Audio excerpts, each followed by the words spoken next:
आपने एक जो करप्शन या भ्रष्टाचार का सवाल उठाया और कल की रैली की बात की, बहुत इंटरेस्टिंग है कि ये रैली कहाँ हो रही है। ये रैली वहीं हो रही है जहां पे मुझे लगता है आज से कोई 12-13 वर्ष पहले रामलीला ग्राउंड में अन्ना हजारे जी ने एक आंदोलन अ, चलाया था। उस आंदोलन में श्री अरविंद केजरीवाल जी भी भाग ले रहे थे।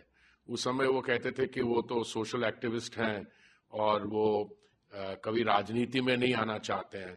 तो उसकी तो बात छोड़िए, पहले ये आंदोलन किसके खिलाफ था? उस समय सत्ता में कौन सा राजनीतिक दल था? जहां तक आपको भी सबको जानकारी है, कांग्रेस पार्टी का राज था। और उस समय जो भ्रष्टाचार की परिभाषा है वो बहुत इंटरेस्टिंग है। आपको याद होगा 2G, CWG, कोल स्कैम, ऐसे कई बड़े बड़े स्कैम्स की बातें चल रही थी। और ये क्या चाह रहे थे ये लोग कि ये भ्रष्टाचार से और भ्रष्टाचारियों से मुक्ति मिले।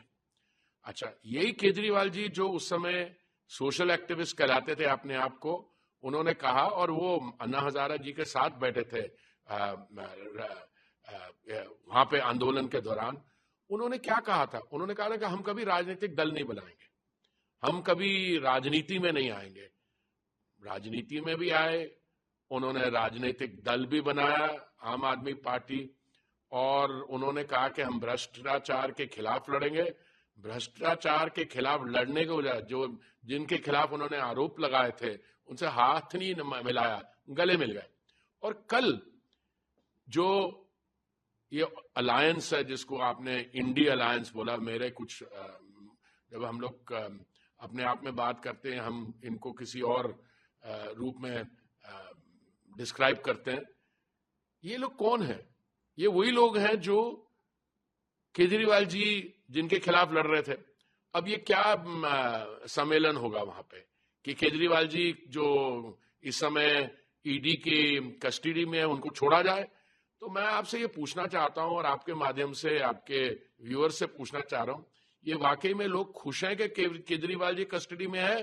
और वही केजरीवाल जी जिन्होंने इनके खिलाफ आंदोलन चलाया था कि ये सीरियसली उनको चढ़ाना चाह रहे? देखिए, मुद्दा क्या है इस समय? मुद्दा ये है कि दिल्ली में वही केजरीवाल जी जो जब अन्ना हजारे जी के साथ बैठते थे कहते थे कि हम तो शराब के बिल्कुल खिलाफ हैं।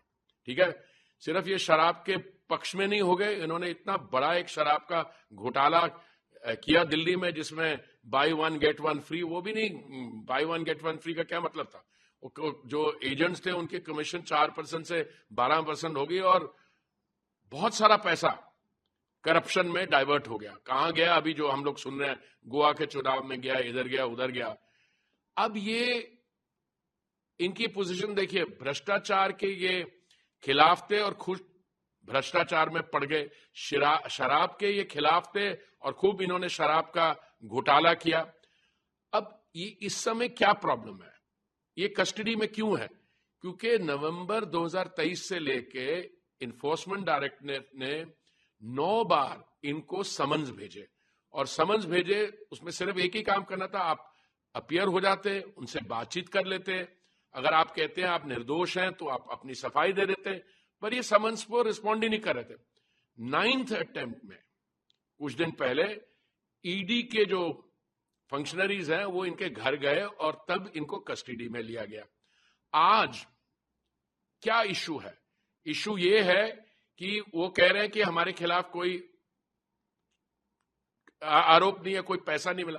अरे भाई साहब, इतना बड़ा घोटाला करने के बाद पैसा कोई अपने घर में थोड़ा रखता है? वो तो ट्रेल है, लोगों ने बताया इन्होंने पैसे के साथ क्या किया, कहां डाइवर्ट किया, पर वो तो सारे जांच से पता होगा। और अभी वो कस्टडी में लिए गए हैं और मैं समझता हूं कि ये एक गलत नैरेटिव को फैलाने की कोशिश कर रहे हैं और ये ऐसा बना रहे हैं कि जैसे सरकार की तरफ से कोई गलती हुई। भाई साहब, कोई भी आदमी, व्यक्ति, चाहे वो प्राइवेट सिटीजन हो, चाहे वो सरकारी अधिकारी हो, चाहे वो पॉलिटिक्स में हो, अगर किसी किस्म की गलती हुई है तो गलती करेक्ट भी हो सकती है। पर आपको उस पर रिस्पॉन्ड करना चाहिए। और करप्शन से इम्यूनिटी किसी एक इंडिविजुअल को और किसी सोसाइटी में किसी सेगमेंट को नहीं मिलती। अब ये कह रहे जी सरकार जो है वो सख्ती कर रही है और ये डेमोक्रेसी जो है, डेमोक्रेसी खतरे में। कौन कह रहा है? इनसे पूछिए। भारत के इतिहास में 1947 जब हमने एक आजाद देश का रूप लिया, उस समय डेमोक्रेसी को खतरा सिर्फ एक समय आया था। कब? जब कांग्रेस की सरकार ने जून 1975 में सिविल लिबर्टीज को खत्म करके इमरजेंसी लगा दी। और ये है क्या, सिर्फ इमरजेंसी नहीं लगाए, वो धारा 356 कई बार यूज कर चुके हैं। उनके एक तो प्रधानमंत्री थी, शायद 50 बार उन्होंने इस्तेमाल किया। भारतीय जनता पार्टी ने कभी किसी की सिविल लिबर्टी नहीं रोकी, कभी किसी को कोर्ट में जाने से मना नहीं किया, कभी किसी का अधिकार नहीं छुना, और एक बार भी धारा 356 हमने इस्तेमाल नहीं की।